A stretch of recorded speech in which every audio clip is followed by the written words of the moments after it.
My entitled sister thought destroying my $45,000 harvest would get her a free wedding venue.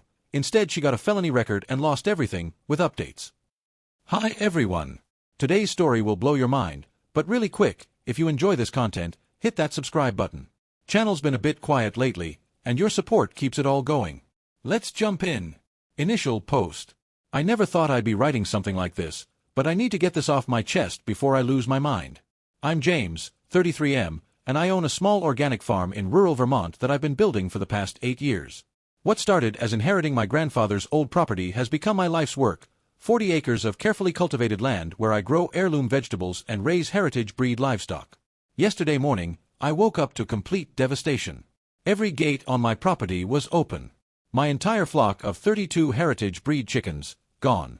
My 4 dairy goats, vanished into the woods. The 2 pigs I'd been raising for a local restaurant, nowhere to be found. But that wasn't even the worst part. My entire crop field, ready for harvest in 2 days, had been systematically destroyed. Someone had driven what looks like an ATV through my tomato rows, crushing months of work. My corn maze, which I'd grown for the local fall festival, was flattened. The pumpkin patch I'd cultivated for Halloween sales was smashed. Orange gore splattered across the dirt like a vegetable massacre. The greenhouse where I start my seedlings had every single pane of glass broken. The financial loss is staggering. I'm looking at roughly $45,000 in destroyed crops, not counting the livestock. Some of those chickens were rare breeds worth $200 each. The goats were registered dairy stock. This was supposed to be my biggest harvest of the year, the one that pays the mortgage through winter and funds next year's planting. But here's what makes this even worse. I know exactly who did it. My younger sister Emily, 27F, has been planning her wedding for next October. 3 months ago, she came to me with what she called the perfect vision. She wanted to hold her 150-person wedding on my farm. She'd seen those Pinterest boards of rustic barn weddings and decided my property would be absolutely perfect for her autumn countryside dream wedding. I told her no. I explained that October is harvest season, that I'd have paying customers coming for pumpkins and corn maze visits, that I couldn't shut down my business for her wedding. I offered to help her find other venues, even offered to pay for part of it, but she wanted my farm specifically. She said I was being selfish, that family comes first, that I was choosing money over her happiness. The conversation got heated. She accused me of still being bitter about our parents leaving her more money in their will. They passed 5 years ago. She got their house. I got a smaller cash inheritance that I used to fix up the farm. She said I was punishing her for being the favorite child. None of that was true. I'd made peace with the will years ago, and I genuinely just couldn't accommodate a wedding during my busiest season. Emily left that day in tears, and we hadn't spoken since. But 2 weeks ago, she started texting again, sweet as honey, asking if I'd reconsidered. I held firm. Then last week, she showed up unannounced with her fiancé Michael, trying to guilt-trip me. She walked around my property pointing out where the ceremony would be, where they'd put the dance floor, how my barn would be perfect for the reception. I asked them to leave. 3 days ago, she sent one final text, "You're going to regret this." And now here I am, standing in my destroyed fields, trying to catch chickens in the woods while calling the police. The officer who came out took photos and a report, but said without proof it was her. There wasn't much they could do. No cameras caught anything. I'd been meaning to install security cameras but kept putting it off. The detective assigned to the case says agricultural vandalism of this scale is a felony, but they need evidence. My insurance company is investigating, but already hinting that without footage or witnesses, they might not cover all the damages. They're suggesting I might have done it myself for the insurance money, which is insane. Anyone who knows anything about farming knows you don't destroy crops 2 days before harvest when they're worth the most. I've spent all morning calling my restaurant contracts to explain why I can't fulfill orders. 3 restaurants are canceling future contracts because I've proven unreliable. The local food co-op is understanding but disappointed. The families who pre-ordered Thanksgiving turkeys are asking for refunds I don't have. I'm devastated. This farm isn't just my business, it's my life. Every morning for 8 years, I've woken up before dawn to tend these fields. I've spent countless hours researching sustainable growing methods, building relationships with local businesses, creating something I'm proud of.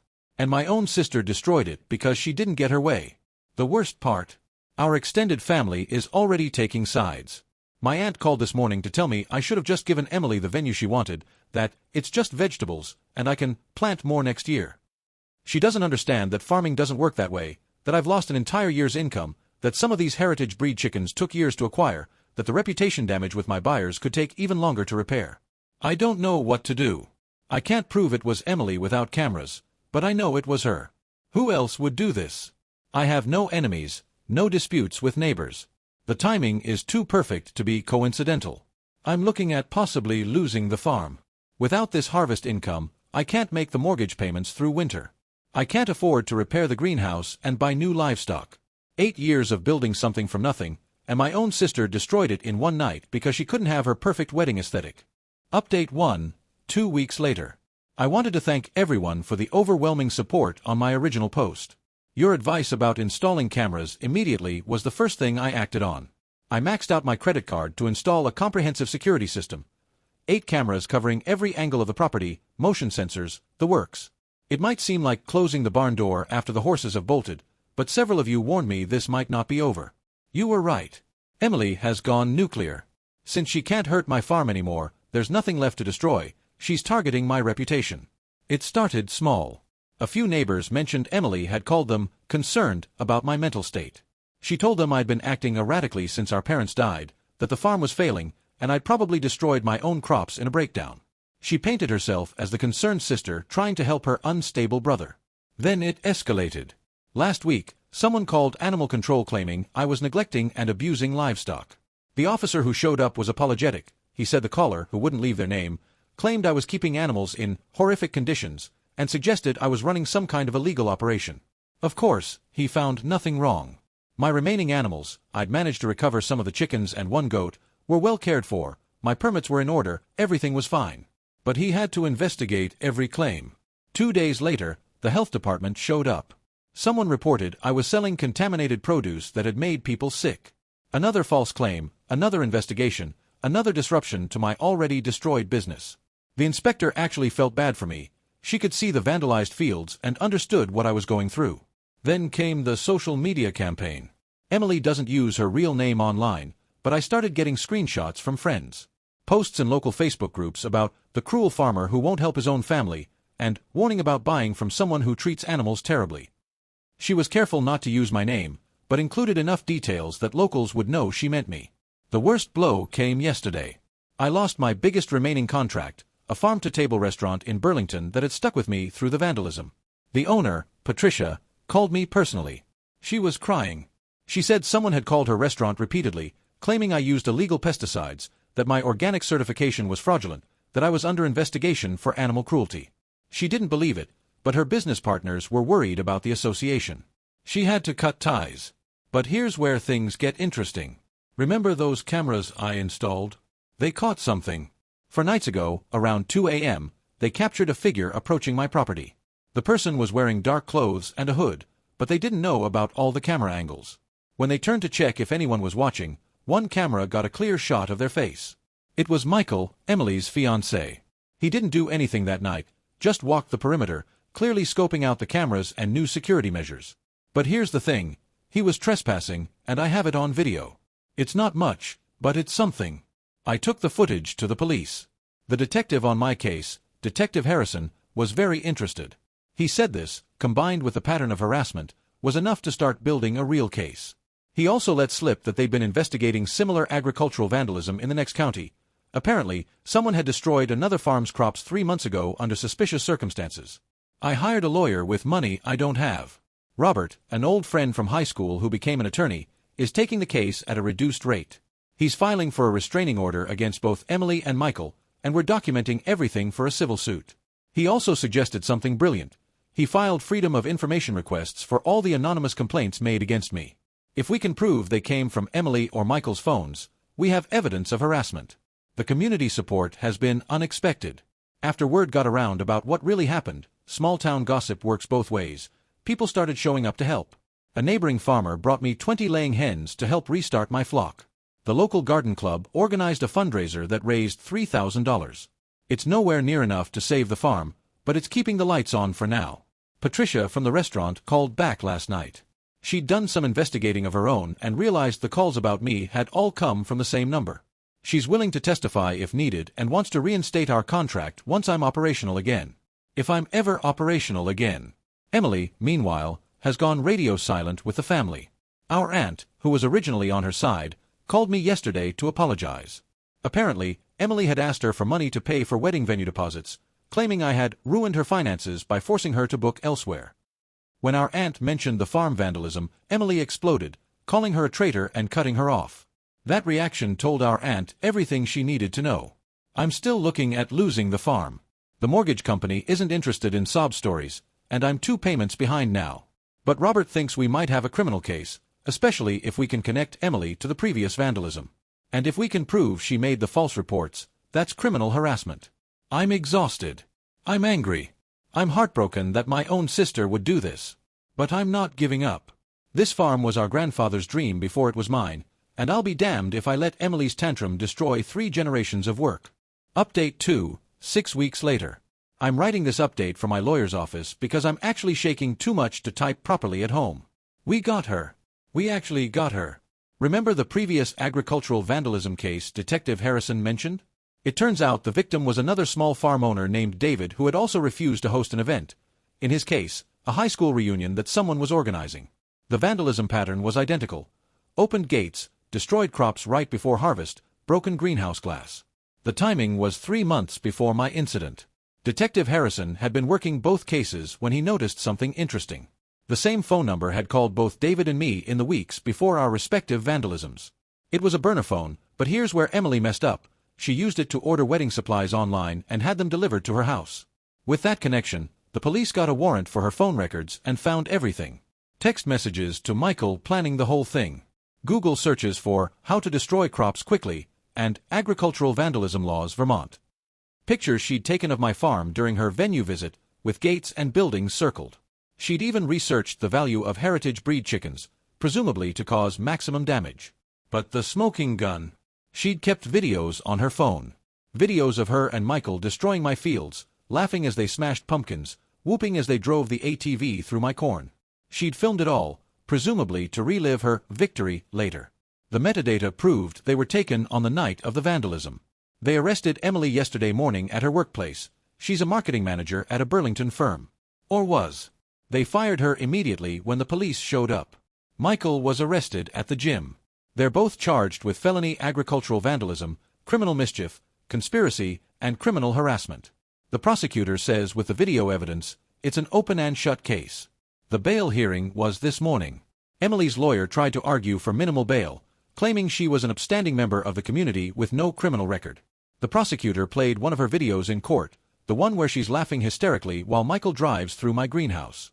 The judge set bail at $50,000 each. Emily's face when the number was announced is something I'll never forget. The reality of what she'd done finally seemed to hit her. Our extended family is in chaos. Emily had told everyone she was planning a beautiful autumn wedding, but hadn't mentioned she'd already been forced to book another venue. Now they're learning she's facing prison time instead. Our cousin called to tell me Emily's wedding is off. Michael's parents are mortified and have convinced him to leave her. The wedding venue she'd booked is refusing to refund her deposit, citing a criminal activity clause in their contract. Here's the part that actually made me cry. The community response has been overwhelming. Once news broke about the arrests, 3 local news stations picked up the story. "Sister Destroys Family Farm in Wedding Venue Revenge" was the headline that went viral. My GoFundMe, which had been struggling, exploded. In 48 hours, we raised $127,000. People from across the country were donating, sharing their own stories of entitled family members. The owner of a large organic farm in California called me personally. He'd seen the story and wanted to help. He's sending me a breeding pair of the exact heritage chickens I lost, for free. A greenhouse company in Massachusetts is donating materials to rebuild. A local contractor has volunteered labor. The farm might actually survive this. But the best development. Remember David, the other farmer who was vandalized? He'd given up and sold his land to a developer. When he heard about my case and that the same people who destroyed his farm were caught, he broke down crying. He's volunteering to testify at the trial, and his testimony will establish a pattern that could increase Emily's sentence. Robert, my lawyer, says the civil suit is looking strong. With criminal convictions likely, getting damages will be much easier. The false complaints to animal control and the health department are separate charges that could add years to her sentence. The social media defamation is harder to prove but still actionable. He thinks we could get enough to not only save the farm but expand it. I'm still processing all of this. Part of me feels guilty. Emily is my sister, and she's looking at serious prison time. But then I remember standing in my destroyed fields, remember the animals I lost, remember the months of harassment. She didn't just try to hurt me, she tried to destroy my entire life because she couldn't get her way. The detective told me something that chilled me. They found searches on her computer for how to burn down a barn without getting caught. If I hadn't installed those cameras, if Michael hadn't been caught on video scouting the property, who knows how far she would have escalated. I haven't spoken to Emily since her arrest, and I don't plan to. Our relationship is beyond repair. You don't come back from something like this. She made her choice the night she destroyed everything I'd worked for. Now she gets to live with the consequences. Final update, 4 months later. This will be my final update on this situation. Emily was sentenced last week, and I finally feel like I can close this chapter of my life. The trial was brutal but swift. Emily's lawyer tried to argue for a plea deal, but the prosecutor wasn't interested in anything less than significant jail time. When Emily took the stand, she tried to paint herself as a stressed bride who made a momentary mistake. The prosecutor then played all 43 minutes of video she'd recorded of the vandalism. The jury saw her methodically destroying my crops, heard her saying things like, "This'll teach him to say no to me," and, "He loves these stupid chickens more than his own sister? Let's see how he likes losing them." The worst part for her case was when Michael testified against her as part of his own plea deal. He revealed that Emily had done this before. Apparently, she'd vandalized an ex-boyfriend's car when he broke up with her in college, keyed her roommate's laptop when she wouldn't switch rooms, and had been fired from 2 previous jobs for vindictive behavior toward coworkers. She'd always gotten away with it before, which emboldened her to escalate to this level. The jury deliberated for less than 2 hours. Guilty on all counts. The judge, in his sentencing statement, said this was one of the most vindictive and deliberate cases of property destruction he'd seen in 30 years on the bench.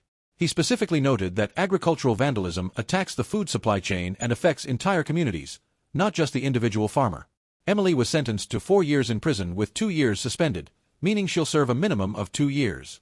She also has to pay $73,000 in restitution and perform 500 hours of community service at local farms after her release. The judge also issued a permanent restraining order. She can never contact me again or come within 1,000 feet of my property. Michael got 18 months with most of it suspended, conditional on testifying against Emily and completing probation. He's already moved out of state to live with his parents. I heard through the grapevine that he's in therapy, trying to understand how he got pulled into Emily's destructive behavior. The civil suit was settled out of court. Emily had to liquidate her inheritance from our parents, the house she got, to pay the settlement. After legal fees, I received enough to not only save the farm but implement major improvements. I've installed a state-of-the-art security system, built a new greenhouse with reinforced glass, and expanded my operations. The community support has been transformative. I now have 3 part-time employees, which I couldn't afford before.